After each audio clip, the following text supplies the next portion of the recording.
Ladies and gentlemen, I won't go through the distinguished guest list because I think we're almost all distinguished guests in some form or another this evening. But it's my honour tonight to introduce our international guest speaker, the Right Honourable Sir Alok Sharma, KC MG MP. But before I do that, can I say how great it is to be among centre-right friends talking about conservation and the environment. This should really be our home turf. If we are conservative about our economic capital, if we are conservative about our social capital, preserving that for future generations, taking a responsible attitude to intergenerational equity, then it is obviously natural for us to be conservative about our environmental capital as well. It gives me a chance to boast in the next few minutes the strong record that the centre-right, the Liberals and Nationals, left here in government in New South Wales over our 12 years. Whether it be biodiversity with over 650,000 hectares added to our national parks estate. I see a former Environment Minister over there as well, our first Environment Minister, Robin Parker. Whether it be in waste management, the phasing out of single-use plastics, or whether it be in the difficult transition to renewables, where at the end of last year the World Wildlife Fund rated us as Australia's leading government in that transition. We have a strong record here in New South Wales under the Liberals and Nationals.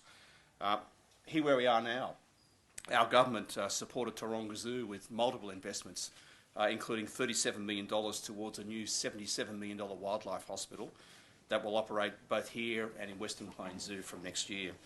I have to say, being the Environment Minister for 2 years in New South Wales was the career highlight for me. Hopefully there'll be another one in 2027, but we'll find out. But you know, I was pleased here in New South Wales to deliver 120,000 hectares of reserves on the south coast, a sanctuary for the last koala colony on the south coast, the container deposit scheme, which has massively reduced litter here in New South Wales and improved recycling rates. And we were one of the first governments in Australia to have the aspiration of net zero transmissions by 2050. So after that brief advertisement, back to our guest. Yeah. Sir Alok Sharma, the president for, not yet, there's more to come, the president for COP26, the 26th United Nations Climate Change Conference. Before entering Parliament, Sir Alok was a chartered accountant with Coopers and Lybrand and Deloitte, and then worked for 16 years in banking based out of London, Stockholm and Frankfurt.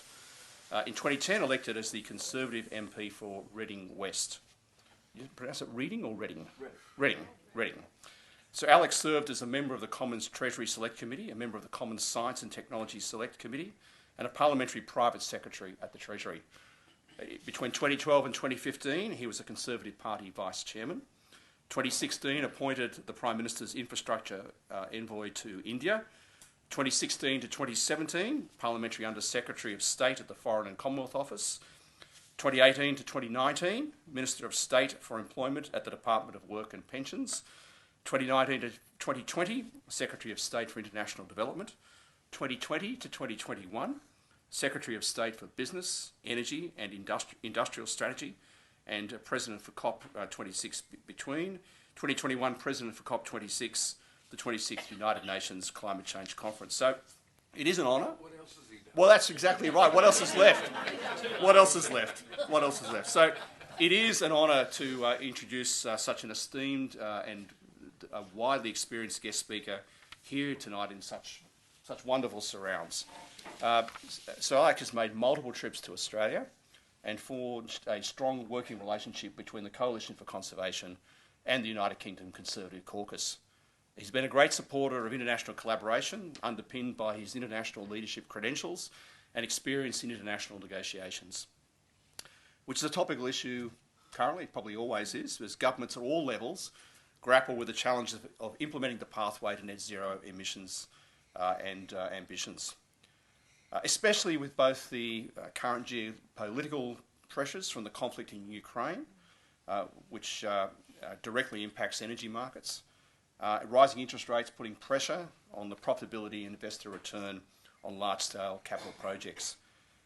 During his presidency, the Glasgow Climate Pact was negotiated with a key provision calling for a phase down of coal power and a phase out of inefficient fossil fuel subsidies, which are two key issues that have never been explicitly mentioned in the decisions of UN climate change talks.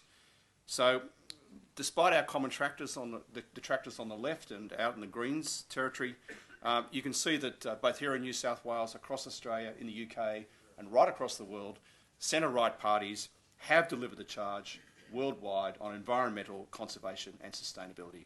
So, ladies and gentlemen, please welcome Sir Alok Sharma.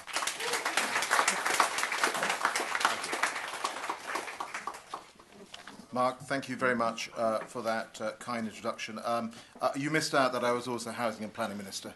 That was the key one. That was the key one. It's the one I enjoyed the most. Ladies and gentlemen, I've been told at this table that if I want you to listen to me, I shouldn't start by talking about the football. But I'm going to risk it.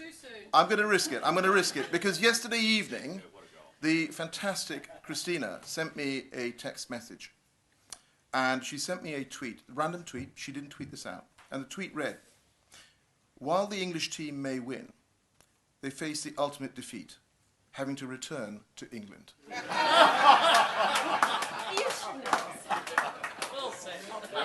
Look, guys, you've got to share out the wins. You retained the Ashes, so you've got to share out the wins. And by the way, I just want to say to you is that I will be supporting Australia in the third playoff, despite the fact that my wife is Swedish. So I want a commitment, and where is our brilliant High Commissioner? Where's our brilliant High Commissioner? The brilliant High Commissioner wants a commitment that you are going to roar for the Lionesses on Sunday. Yes? Brilliant. Well, look, let me return to the discussion this evening. And firstly, Christina, can I thank you and the Coalition for Conservation for inviting me to this conference. Really very grateful. And I think you've got a brilliant leader here who is, corralling all of these agendas together. And you're absolutely right. You've been working very hard together with the Conservative Environmental Network. We've got 120 Conservative members of Parliament. That's 35% of the parliamentary party. It's, I think, the biggest caucus that we have.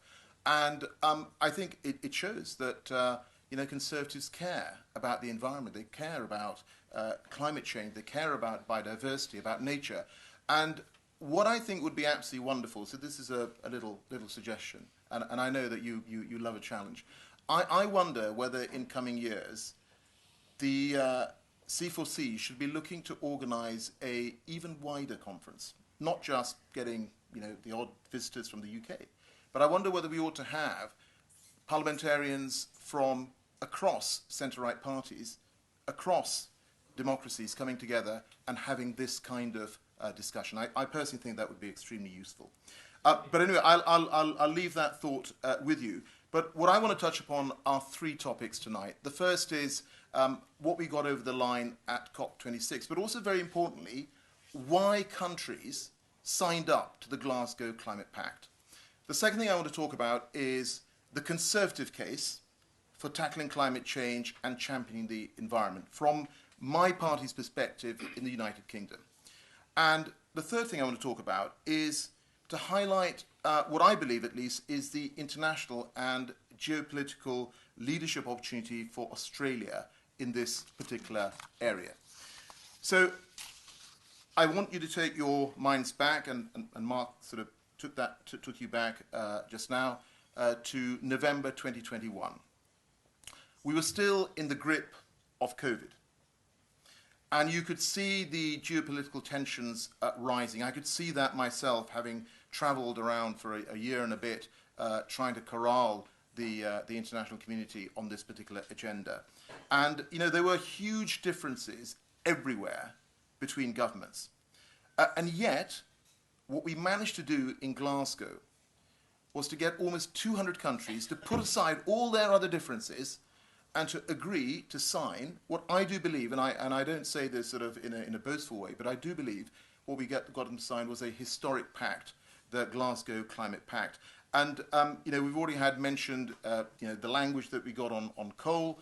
That was a huge wobble on the last day, and people say throughout that year, people kept saying to me, "Do you feel the weight of the world on your shoulders?" And I basically say, "Well, no, not really. I'm sleeping quite well." But it was in those final hours, I can tell you, I understood the meaning of that word, because it just needs one country to walk away from those talks. And that's where, in the end game, we had China and India not accepting the language. But nevertheless, for the first time in 26 COPs, we got language on coal. We managed to take the global economy from 30% of it covered by a net zero target when we took on the role of organising COP to 90%. I mean, just about every single G20 nation during the time that we held the presidency signed up to net zero. And I know some people will say, well, I mean, you know, people sign up to anything. That's not the case. When government, and you all know this, when governments sign up to things, they know that the pressure is on them to deliver. And we got that. And the bit that I was also really excited about, coming from a business background, was that this COP26 shouldn't just be some opaque negotiation amongst a bunch of negotiators who've been at this for years, but actually we should include the business community, kind of the real world, the people who drive all of this forward, the sort of people that you represent, the sort of people you will have been in previous lives as well. And so going into that COP, we had 5,000 plus international businesses signed up to net zero, and that number has grown to 8,000. We managed to get a commitment from financial companies representing financial assets to the value of $130 trillion signed up to net zero. These are business commitments being made. And Professor, where's Leslie? Leslie's here somewhat. Yeah, Leslie talked about the fact that we managed to bend the temperature curve to 2.4 degrees. And she's absolutely right. That was on the basis of the emission reduction targets, the 2030 emission reduction targets. But what the International Energy Agency estimated is that if you take all the commitments made at COP26 and they're delivered, we managed to bend the curve on global warming to 1.8 degrees above pre-industrial levels. Now, that's not 1.5, which is what the world agreed we should be going towards in Glasgow. But if you think about it, because I know people sometimes think we're not making any progress, but what the scientists were telling us before the Paris Agreement came into force in 2021 is the world was heading towards 4 degrees of global warming by the end of the century. Post-Paris, because of those commitments and that work, it was 3 degrees. Post-Glasgow, lower than 2 degrees. It's not 1.5. It's still not a walk in the park for very many people if we get even to 1.8. But we did make progress. But I described the win in Glasgow as a fragile win because we will only get there, we will only hold the line on 1.8 if countries actually deliver on their commitments. And that's the hard bit.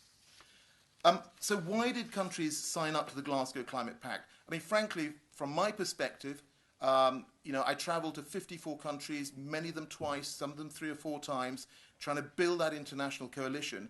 And what it came down to was an understanding, a really sort of urgent sense of collective self-interest. Right? This mattered. They could see it in the changing climate and the impact on infrastructure and their populations in their own countries. And, I went to Russia. I mean, we hadn't had a cabinet minister from the UK going to Russia for a very long time. I suspect we won't have one going for a long time in the future anyway. But, even in a country like that, we were able to have a discussion on this issue of climate. And the second reason I think countries signed up is because they recognize the science. They recognized what the IPCC, the Intergovernmental Panel on Climate Change, said a year and a half ago, which is that it is human activity which is unequivocally to blame for a global warming, and we are already at the 1.2 degree level. And I could give you examples of the places I've been and the impact on the changing climate. I mean, you know all of those. I just want to say one thing, though, which is that climate change doesn't recognize borders. And when I was in Sydney last year, I went to meet some of the first responders, the folks who have to deal with the wildfires, the floods. And what they said to me was really, actually, on one level, incredibly shocking, but also what I'd been hearing around the world. What used to be considered 1 in 100-year events are now becoming 1 in 10, 1 in 5-year events. And no, that has an impact. That absolutely has an impact in terms of cost. And so that was the third reason I think countries signed up, because they can see the impact of the changing climate in terms of destroying their infrastructure, destroying crops, and that has to be dealt with. And I will just give you one example of where some people estimate we might be going if we don't deal with this issue. Lord Stern, many of you will know Nick Stern. He's a dear friend. He sits in the House of Lords, but more importantly, he's an eminent economist.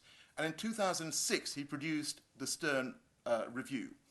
And basically what he concluded was that the changing climate is going to have a really profound damaging impact on the productivity of the global economy. It disrupts trade, supply chains, and he estimated that unmitigated climate change, if we don't deal with this, is going to end up leading to 20% reduction in global GDP every year going forward. 20% global GDP. We have an independent Office for Budget Responsibility in our country, in the UK, and they have estimated that unmitigated climate change is going to result in national debt in our country reaching almost 300% of GDP by the end of the century. 300% of GDP. Now, I, like all of you, am a fiscally responsible conservative. I believe that you've got to keep control of your finances.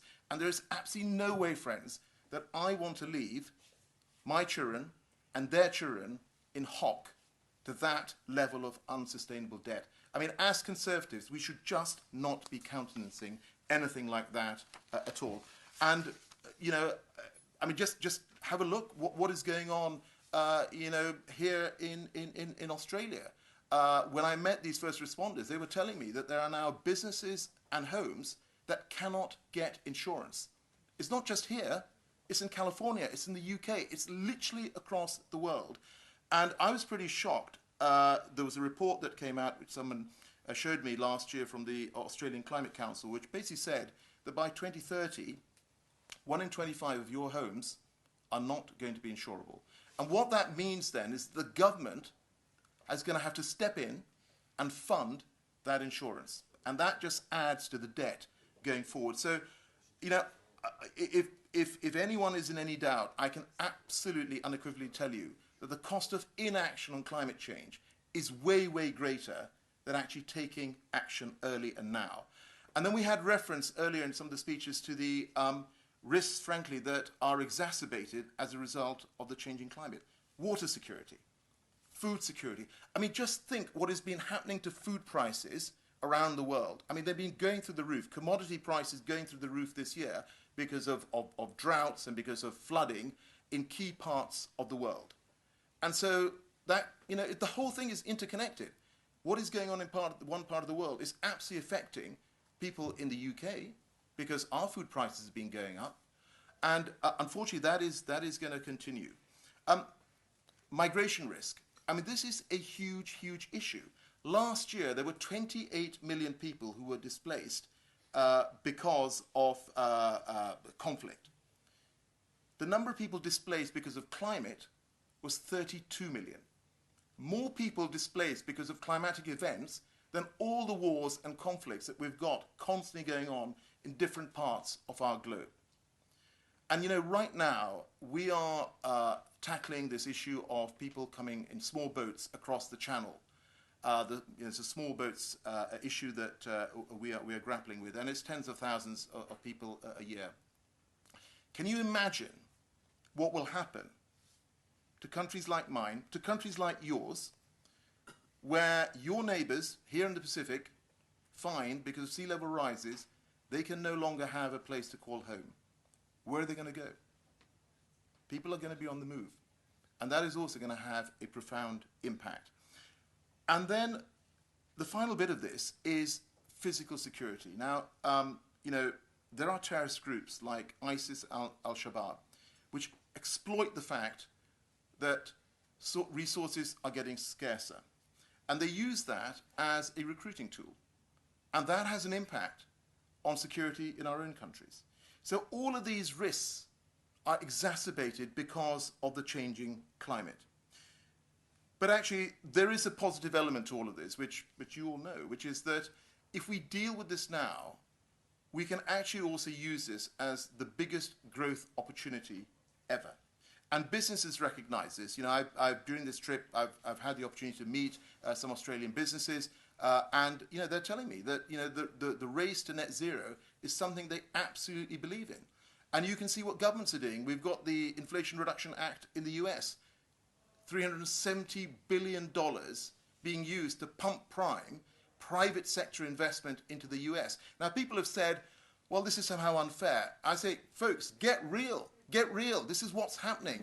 And therefore, other governments are going to have to respond to this as well. And just since the IRA was introduced in the US last August, they have managed to attract an extra £200 billion of private sector investment. That £370 billion is over 10 years, by the way. But they've already, in less than a year, managed to get $200 billion of private sector investment in. The IEA estimates that you know, if we champion the green sector, we're going to have to, we will end up creating another 30 million new jobs by 2030 to meet that demand. The International Labour Organization has estimated that there are sectors, and frankly there will be sectors where there are jobs lost, but they've also estimated that in many of those sectors you will have significantly more net jobs if you actually champion the green economy. And that is why, you know, I have certainly found in traveling around the world is that, you know, governments, business, civil society are all championing this whole issue of green growth. And you're doing it here as well in this room, but also across this country with your many businesses. So, I mean, that's the kind of the international case for climate action. But what about that Conservative case? You had David Cameron, my friend David Cameron, came and spoke to you last year, and he talked about this. And, you know, we've had, through successive leaders, a really proactive approach in terms of championing climate action. And I want to sum this up in the terms of what I called the 3 E's and an L. And I just worked out earlier this afternoon that spells the acronym EEL, which I think is very appropriate given that we saw some eels earlier in the wildlife retreat. And what does EEL stand for? The first E is environment, the second E is the economy, the third is electoral success, and L stands for leadership. So just in terms of the environment, you know, we've heard this, that this is an issue that is our home turf, right? In my party, this is part of the DNA. Leslie, earlier in her speech, gave us the Latin variation of conservative. Yes, it's in the word itself. It's about conserving. And as a conservative, like all of you, I care about the future. You know, I want to leave the world in a better place for my kids and their kids than I found it. And that is what the Conservative Party in the United Kingdom absolutely believes in. We have a proud tradition. I mean, Margaret Thatcher, who frankly for me is a heroine, she was, by the way, the reason that I got involved in Conservative politics at the age of 11. I mean, she was an absolute inspiration. But she was the first international leader to raise the alarm on climate change in 1989 at the UN. And subsequent leaders have continued it. I mean, Dave Cameron, he coined that phrase, vote blue, go green. He explained to you, I think, last year, you know, why he was keen to lead what I think he called the greenest government ever. And it's really important, friends, that when we talk about these things and we introduce these policies, we are authentic to our values. And you know, one of the things I think David said to you last year was that when he was in opposition, the government introduced the Climate Change Act, and he decided that, you know, this was part of our values, so we supported it, right? We don't always have to disagree. We can look to build consensus. And so what we've now got in the UK is, you know, there is a broad political consensus on tackling climate change, on taking care of the environment, on delivering green growth. Theresa May came after David. She enshrined net zero by 2050 into law. Boris Johnson came. He had a huge win in 2019. And smack bang in the centre of that manifesto was the commitment to net zero by 2050. Smack bang in the middle of it was support for the environment. And by the way, he absolutely backed me to the hilt on COP26 because he absolutely believes in this issue. And Rishi Sunak, our current Prime Minister, has made it absolutely clear that he supports net zero by 2050 as a goal. So the second piece of this from a Conservative perspective is the economic case. And, Conservatives are regarded as the guardians of economic growth and private enterprise. And in the UK, we are trusted. You may have various views about the Conservatives, but the one thing you can trust us on is to deliver and fix the economy, right? Every time we've had a Labour government and it's left office, they have left the country in an economic mess, and they have left higher levels of unemployment than when they came in. And we always come in and we fix this. We take care of this. And that's why we recognise that actually if you champion green growth, you can deliver jobs, you can deliver inward investment, and you can deliver a cleaner environment. So since 1990, we've been in power for a large part of that, but since 1990, we have managed to grow our economy, our GDP, by 76%. We've cut emissions by 44% as well. And I genuinely believe that the UK Conservatives and the UK as a whole is a poster child for green growth about how you can do this and deliver it and win elections at the same time. Since 2010, we've got an extra £200 billion of private sector inward investment into our low carbon sectors. And we've revitalised our industrial heartlands. I talk about the West Midlands. I don't know how many of you have heard of a guy called Andy Street. But Andy was a very senior business person. He came into politics, became the Metro Mayor in that region in 2017, and he set out on this mission to bring what he describes as a green industrial revolution to his region. And what's been the result? 100,000 extra jobs in low carbon sector, 5,000 firms championing this issue, and in total generating £12 billion in revenues. I can give you other examples, what we've done in terms of the clean energy sector. We've managed to build the second biggest offshore wind sector in the world, second only to China. And that's been done on the back of private sector money, because we introduced something called the Contracts for Difference auction process, which allows the private sector to have certainty that they're going to get a return. And in 2012, 40% of our electricity was being generated by coal. It's now under 2%. And actually it's not, our bills, up until Putin's invasion, have stayed steady. We've made that transition. And I would argue that because we invested early in clean, green, homegrown energy, we were not reliant on the fossil fuel that was controlled by Putin. And frankly, I think as a country, we came to understand pretty early on that climate security, energy security, and ultimately your national physical security are all totally interlinked. And that's something I think many governments have started to discover. By the way, we've also been doing nuclear, right? 15% of our electricity comes from nuclear. We want to push that forward to 25% by 2050. But what we want is to grow everything, right? Solar, onshore wind, offshore wind, hydrogen, nuclear, because we think that you can't put your bet on one thing. You've got to be delivering absolutely everything and going hell for leather. And the other thing that we have recognized is that you've got to bring people on this transition with you. Right, we're going through a cost of living crisis, if I can call it that. It's the same thing that's happening around the world. It's not unique to the UK. And so when you do that and you want people to bring about change, you've got to offer them carrots. We've invested £1.4 billion since 2011 in helping people to get grants to what we call plug-in grants to be able to buy electric vehicles. We've now got to the point that because of that, 1 in 5 new car sales in the UK are electric. We're offering people £6,000 grants to put in heat pumps so that when they replace their gas boiler, they can themselves ensure that their households cut emissions. And I have to say that our reputation as a party for being the guardians of jobs and growth has absolutely been enhanced because we have championed the green agenda. And then there is the issue of electoral success. I think David, how many of you were here last year to hear David Cameron? Okay, so you will have heard him talk about the fact that in the UK, certainly, we as Conservatives cannot rely on just our core base of voters to propel us into government. And so what he decided he needed to do was to build a broader coalition. That was how you won. And you had to then speak and respond on the issues that matter to the electorate as a whole. And I can tell you, folks, that climate change, tackling climate change, the environment, these issues matter to the British public.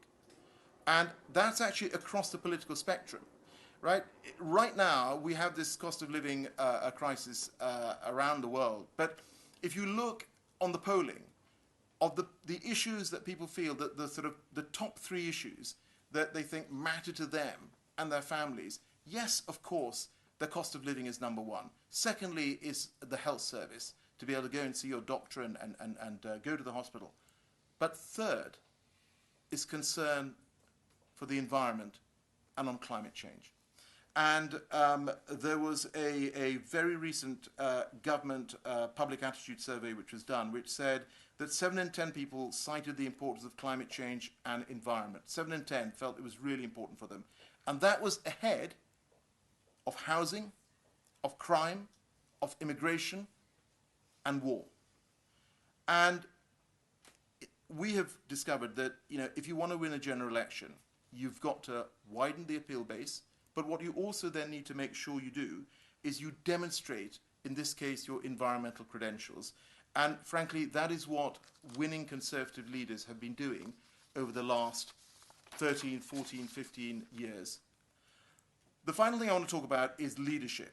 And, we as Conservatives regard ourselves as internationalists.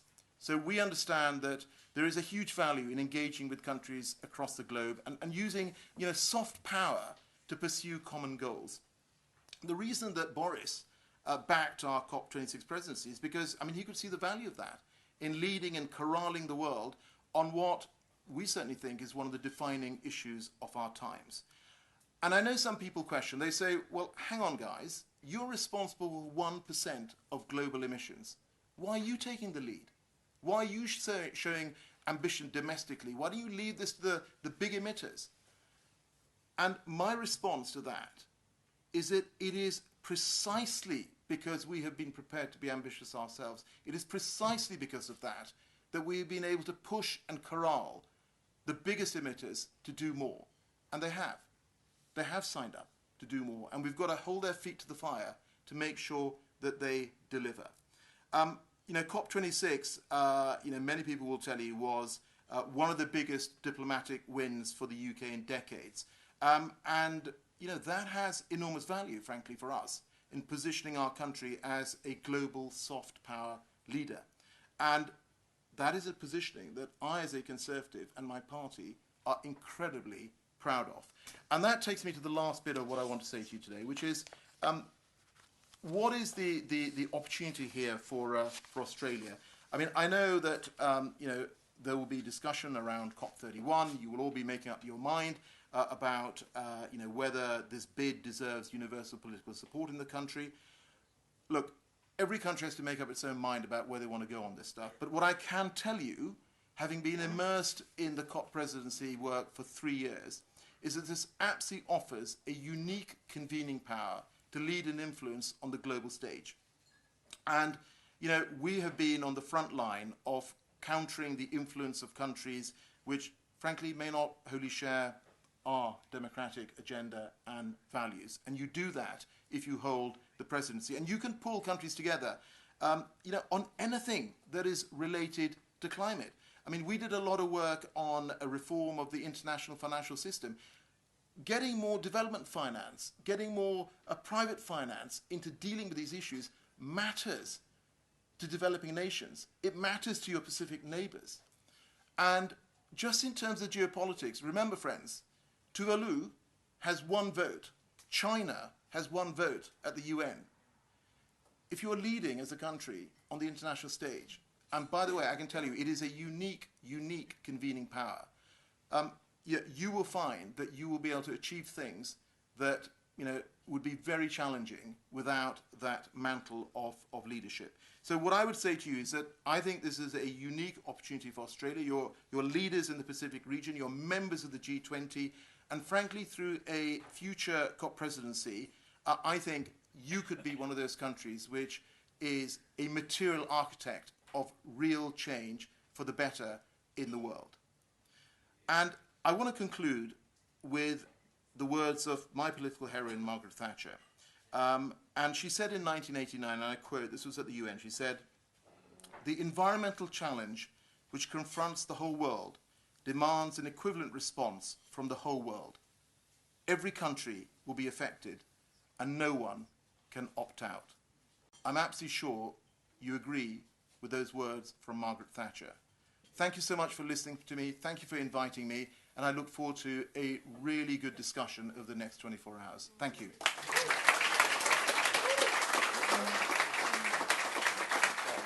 So where are we? I mean, what we put together when I was Secretary of State for Business and Energy Industrial Strategy was a 10-point plan for a green industrial revolution, and basically went through all the key industrial sectors and came up with the kind of the key metrics of what we needed to achieve in those sectors to bring in inward investment, but then also to cut emissions. And that then led to a net zero strategy where we have gone in detail, sector by sector, outlining the policies that we are going to be pursuing to ensure that we cut emissions. And actually, that's been under legal challenge because the courts have decided that there isn't enough specificity in them because of the percentage of emissions to be cut from certain policies. So that is being revised, and then we are sort of, as I said, we're judged by the Climate Change Committee.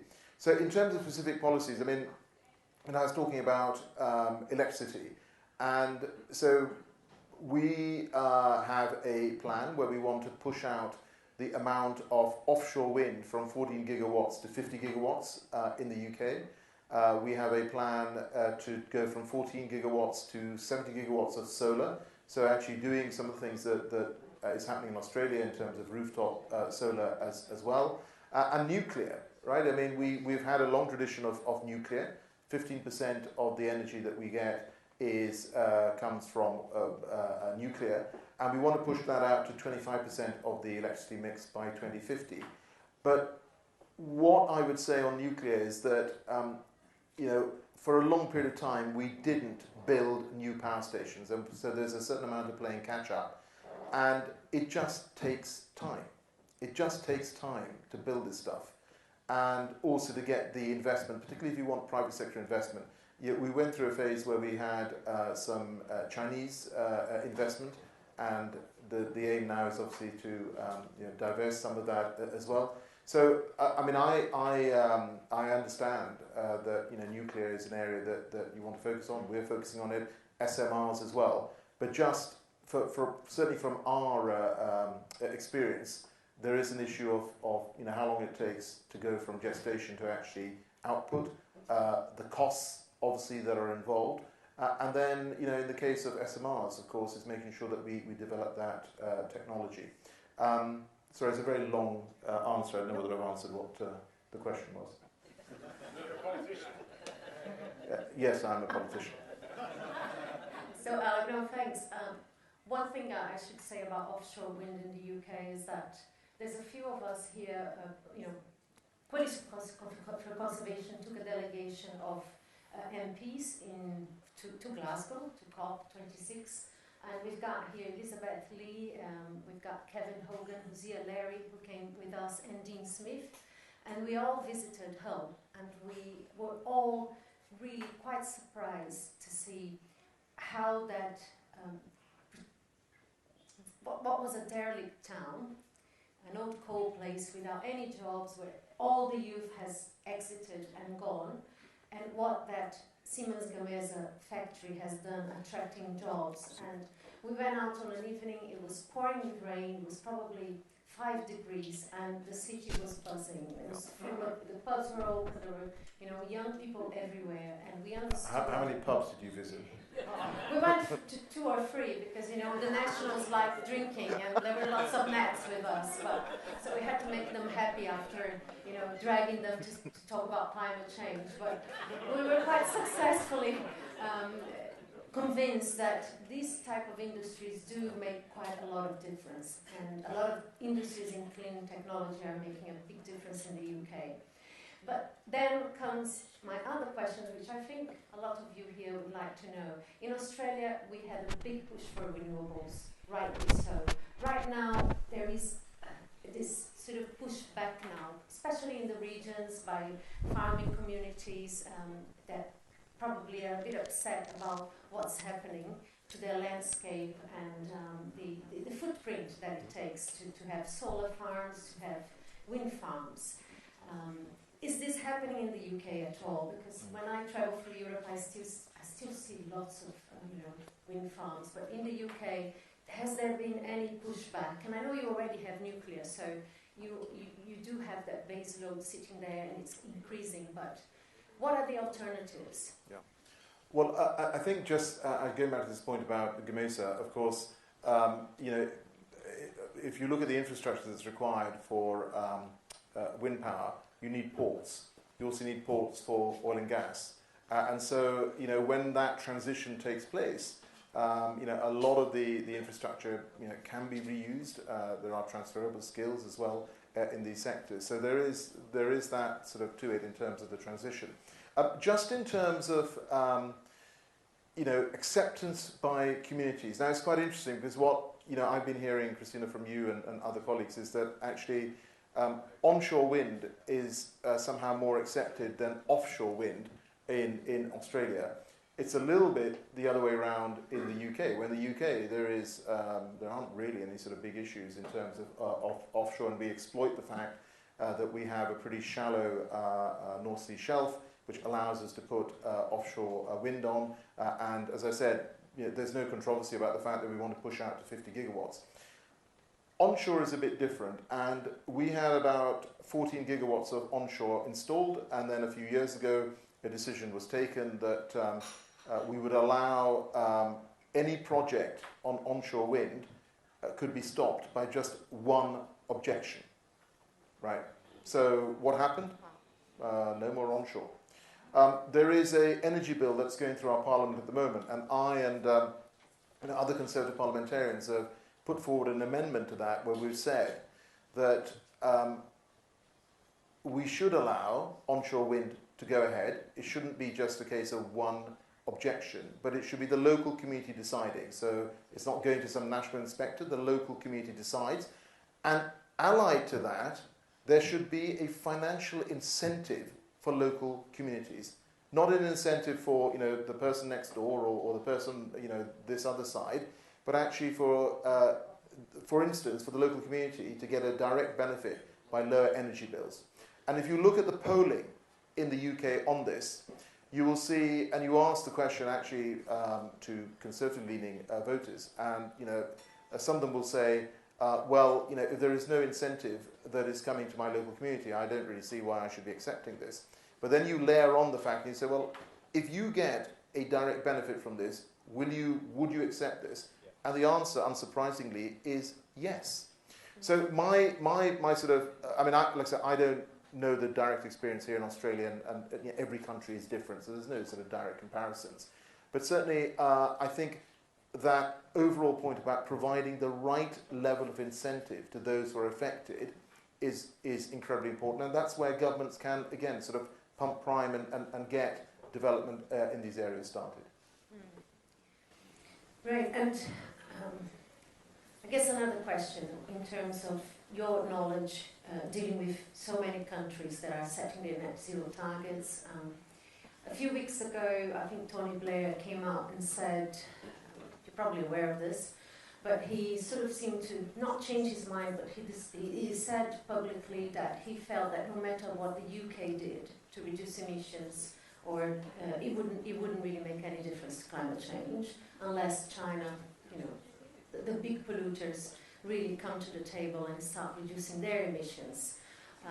And you spoke about soft power, because countries like the UK and Australia were not hard power companies. Our power is really different. It's more geopolitical rather. So how do you see China in the future?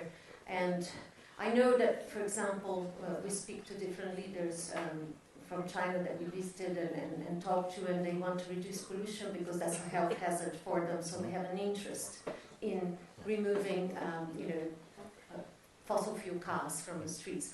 But more generally speaking, how do we get to that stage where countries don't think that all the efforts they're putting into this transition are not all lost because China's not coming along and participating enough? Yeah.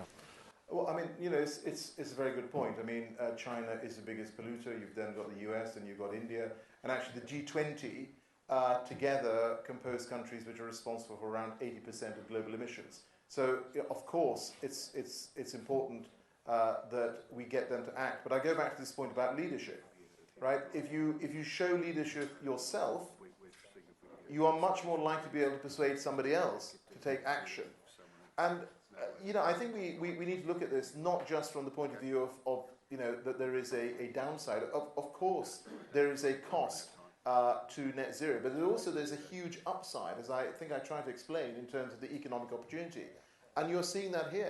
If you look at the developments in hydrogen, for instance, I mean, there's a lot of funding going on because people know that if you get this right, you have first mover advantage, you can actually make a lot of money and you can create a lot of jobs. So I think we kind of have to turn this the other way around and say, well, what is the advantage for us as individual countries of taking action and growing those technologies which are going to be needed that we can then export? I mean, Ted and I were just having an interesting discussion about SMRs. I mean, when I was Business Energy Secretary, we were putting money in, we continue to put money into an SMR consortium led by Rolls-Royce. And yes, the first countries consortiums that end up getting a fully commercialized SMR are really going to do pretty well. So I think there is a sort of self-interest economic reason for acting ourselves. Secondly, there is a sort of persuasive leadership issue as well. If you act, you can persuade others to act, and that's why I think countries like the UK, like Australia, should absolutely continue to show leadership in this area. Thanks, Alok. And finally, because we don't have much time, and in fact we have to wrap up in 5 minutes, and I want Dean to do the final remarks. We spoke about the IRA and their response to the Ukraine and Russia crisis and the fact that they're bringing manufacturing domestically. I think one thing that they missed a little bit, and I think they're aware of it, is really that to produce everything they want to produce, they will need an incredible amount of critical minerals, refining, and all sorts of things. So they do need allies, and they do need to really think about their supply chain. So supply chain is something I wanted to hear from you. China still largely produces about 90% of everything we need in the renewable sector. They control a lot of the rare earth minerals and critical minerals. How do we strengthen our supply chains? Yeah, I mean, that's actually a great question. But just going back to the previous question about China, I mean, we also have to acknowledge that China has, over the last 12 months, put together more renewables capacity than the rest of us combined, right? So we kind of have to acknowledge that. Yes, they've, by the way, built more coal power as well, but the amount of new renewables capacity they've added is really very, very significant, and they're continuing to go for this. And they have a target, official target of peaking, I think, by 2030. If you look at some of the independent analysis that's been done, it suggests that even though China may not acknowledge it, as a result of what they're doing, peaking may come as early as 2025 in their economy. So there is a real issue here about sort of holding big emitters to account through forums like COPs, through the UN, etc. Going back to the supply chain issue, I mean, I think the Inflation Reduction Act is actually a sort of big industrial policy play by Biden. This is about an element of sort of reshoring, making sure that you have much more control over your supply chains. And that's why their requirement is that if you're going to get benefit from the Inflation Reduction Act, you've got to have content which is produced in the US. You're seeing the EU do exactly the same thing with their Net Zero Industry Act. So I think we're going to see a lot more of that. But I think what we also need is further cooperation amongst like-minded nations on this. And I mean, you guys have got an FTA with the US. We haven't. So well done. But I mean, again, there is an opportunity, and as I understand it, that as a result of that FTA, in countries that have FTAs with the US, you are able to take advantage of some of the benefits of the Inflation Reduction Act. And I think, you know, you have significant amounts of rare earths. You have significant amounts of minerals that are needed for the green economy.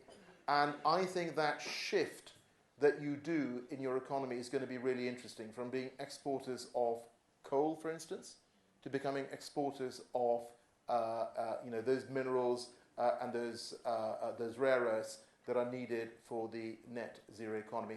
I think Australia is in a really, really well-placed situation to take advantage.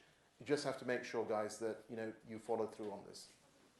Thank you. And what would be your last sort of, we will still hear from you tomorrow, it's not like you're going away, but what would be your message of optimism? Because we heard a lot about, what's happening in the world in terms of climate change, in terms of, what we have to deal with, but what's the message that you can leave today in terms of optimism? And also, why should we have a delegation going to COP again, to Egypt, but to the UAE this year? Yeah, so I mean, your first question. Well, let me sort of we'll do the first one first. In terms of why the optimism piece that you're looking for. Well, the optimism piece. I mean, talk to businesses, right? The businesses around the world can see the economic opportunity. They can see the jobs that are being created, that will be created in the future. And that's the optimism piece, is that we actually have the technologies already to ensure that we're able to cut emissions by the appropriate level by 2030. What is needed is to speed up the pace. So one of the things that, this is my little segue into Dubai, one of the things that the UAE is very keen to do is to get a commitment from countries to ensure that the amount of renewable capacity around the world is tripled from what it is now to, I think, 11 terawatts by 2030. So it's a question of pace, right? We have lots of established technologies. It's just a question of pace of deploying them.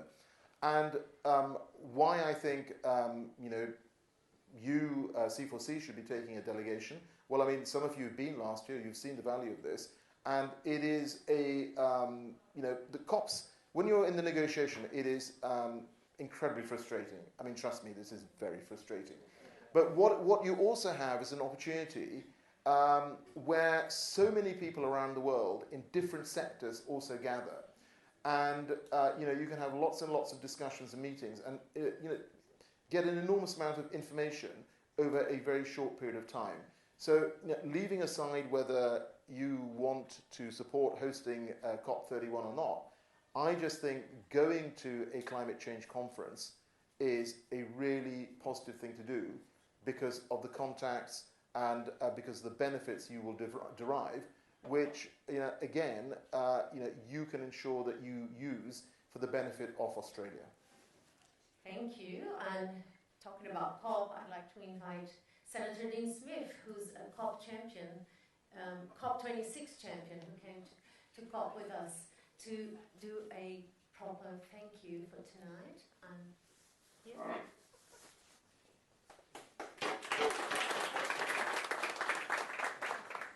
Well, Sir Alec and to the High Commissioner, be very, very reassured that we're not balancing for the green and gold.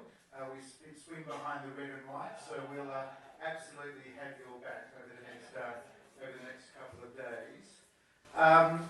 Christina has done a marvellous job at engineering this conference on these 2 days. Just north of us, in another vibrant Australian capital, our political adversaries are thinking about how Karl Marx and Mao Zedong and Lenin are going to reshape the Australian community.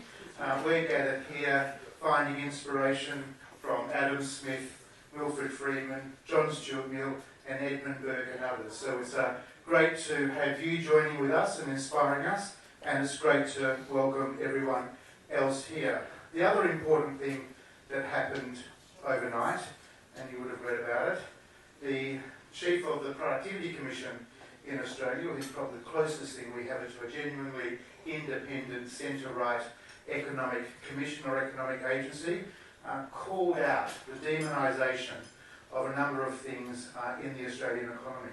The demonisation of market forces, the demonisation of other sorts of energy sources other than renewables.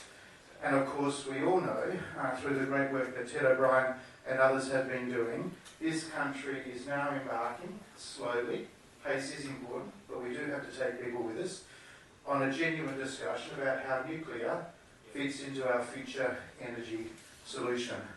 Not an easy discussion for a country that has been prosperous and is prosperous without nuclear, but it is something that we have to work towards. So we're very, very excited. As someone said to me, Taz, please tell, I don't want to embarrass Taz, but it's his first time, Taz. We were outside on the balcony.